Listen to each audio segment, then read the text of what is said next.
And so that's when I started to be like, are these going in order? Thus began the dark night of the soul.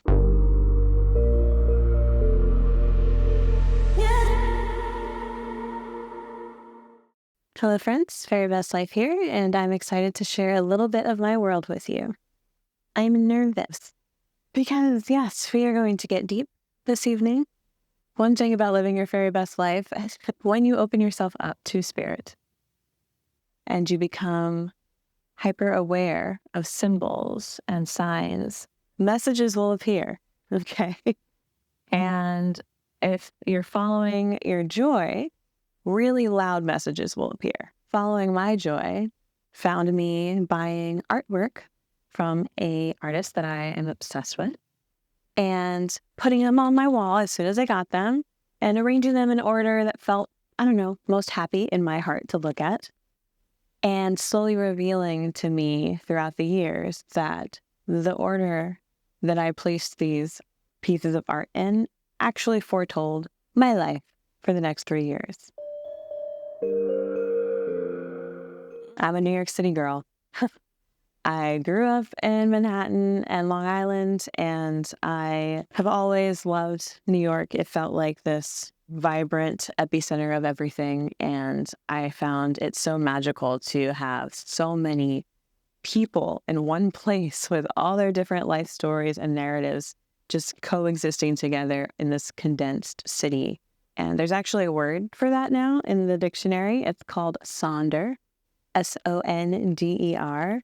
And it's the act of pondering the fact that every passerby has a life story as complex as your own. So that there's a bunch of hearts in this image of New York. I found the love of my life at school at NYU. We actually get married, and it's beautiful and incredible. It is also its own ego death, where when we returned to our Harlem apartment, we were just like, this doesn't feel like home anymore. Like, we aren't these people anymore. Like, quite literally, like, our names changed. We combined our last names so that we now had, both of us, new last names. And we were a married couple. Like, our whole identity shifted. We had already planned for that change. We made our whole registry a opportunity for our friends and family to support our dreams of van life. We planned to end our lease in Harlem 2 weeks after the wedding, which was like a little chaotic now looking back, but we moved out 2 weeks later. We gave ourselves like a mini honeymoon of short-term rentals, bought ourselves some time to find the van, and then drive it to our next adventure. Before we did that, we went to Comic-Con, where I finally met the divine artist that is Geneva. I will add her links below because she's incredible. She embodies this magical Black girl so beautifully in the most whimsical of scenarios, and I just saw myself time and time again in her artwork, and that meant so much to me because I hadn't found fantasy art that looks like me up until finding her. And at Comic-Con New York, she was there, and we got to like meet her, and I knew I had to walk away with artwork. I didn't know I was going to walk away with 5 things. Then we left. We took our van and we drove to Austin, Texas. Now, as these newlyweds, we're trying to build our home on wheels to then start on this van life adventure. That was like our plan. Of course, Spirit had other plans for us. And the plan looked a lot like this. We managed to arrange the furniture like this, and it didn't dawn on me until after the fact when we got all the furniture together and then we started putting our art up. And then I'm looking at this and I'm like, there's all these wild sunflowers popping up on all the sidewalks. And so that's when I started to be like, are these going in order? We managed to meet the most magical circus community of fire spinners and another incredible women-led artist collective, and we were just like completely immersed in the Austin art scene in such a way that I was like, okay, I need to like plot and plan how to really integrate into this incredible art scene, and was ideating all these various like immersive event ideas. And I was finishing my original music so that I could actually release it and maybe perform some gigs. And She's like reading. She's also got like her laptop up. She's listening to music, nose hitting the books mentality that this Austin chapter inspired. It occurred to me as all the wildflowers started to like cover Austin, Texas. It just felt like Thrive to me. Like everything was blooming. All the seeds that I had been planting and plotting over here were finally coming into fruition. I had my first artist residency. I was doing a performance residency that was like truly a fantasy variety show. I got to perform in a castle for Black Friday's Royal Gala. My first craft market fair. I was doing LARPs and camping out at Ren fairs. We got to be part of an honorarium art project at Burning Man and went to 2 regional burns. I was able to release my first debut single, which is New Religion. You are my new religion.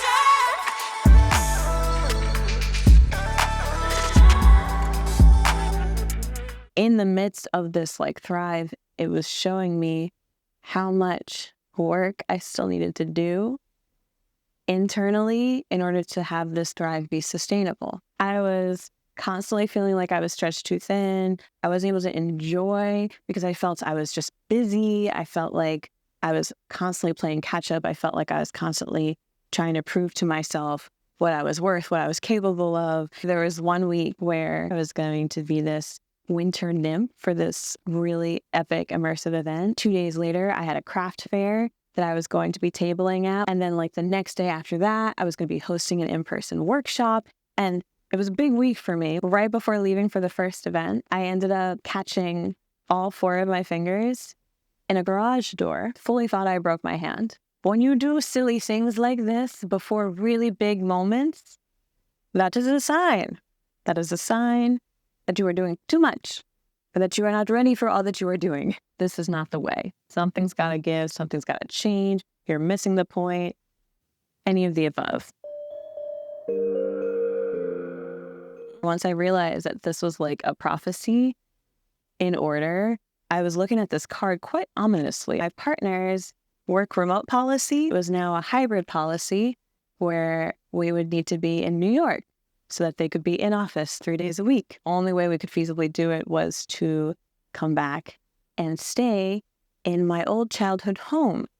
Talk about shadow work. The best place to do shadow work is in your childhood home. Thus began the dark night of the soul.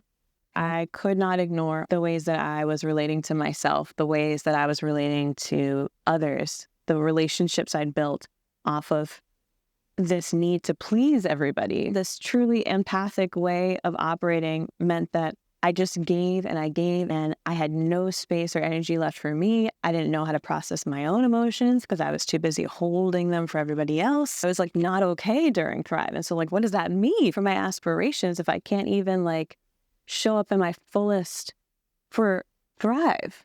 I am really giving you the abridged version just to get through these 5 pieces of art. I was on the phone with a friend and I remember I was like in the pits, deepest dark of this dark night of the soul. And she told me, you're in your PhD right now. Like you are getting that true ethos, credibility, life experience for the work that you're meant to do in this life. I looked up at the sky and the moon looked like the moon in this picture. And that's when I realized, oh, we're here. We actually are doing it right on schedule. And so even though it seems like nothing makes sense, I don't make sense, I don't know who I am, I don't know what I want in this life, everything I thought I wanted, I no longer do. I'm completely disillusioned. Nothing seems to matter to me anymore. I'm supposed to be here. And as I accepted this, I started to look at this picture and realize how powerful she was. She is still a source of light. There's also this like resoluteness that she's walking forward with. I saw this TikTok because sometimes the universe speaks through TikTok. This woman who is doing a channeled reading. She says, it is time to stop people pleasing, to love you first. It is time to feel through your emotions, and it is time to step into your light, which will be a darker shade, but dark does not mean not bright. It just means it now has this richness to it. Let's do that. When I tell you that nature nursed me back to life, like, that is an understatement. I was visiting my favorite grandma Willow. I stumbled upon this little grove that I ended up calling the Fairy Glen that was covered in blossoms and had buttercups and this one tree that looked like it had fairy houses within the tree. And I would go there and I would read to the trees.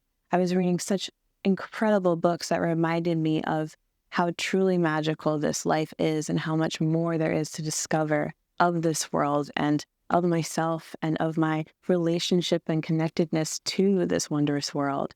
I was experiencing springtime while in a spring of my own, to watch as these like fragile, delicate blooms were coming up to like shine their brightest, even in the face of unpredictable weather. They were just gonna show up there all fragile and beautiful. And when a huge storm came, they just kind of closed their petals and waited it out. And then the next day they'd open back up again. And I was just like, whoa, they are showing me how it's done. I felt called to change my hair, to have that physical reminder of this time being about gentleness, allowing myself to be graceful and find my way out of this dark place. I actually tried to embody yet another piece of art from my girl Geneva. It didn't dawn on me that the artwork she was calling photosynthesis. Of course, I'm here being called to embody the photosynthesis art because this is what I'm doing right now.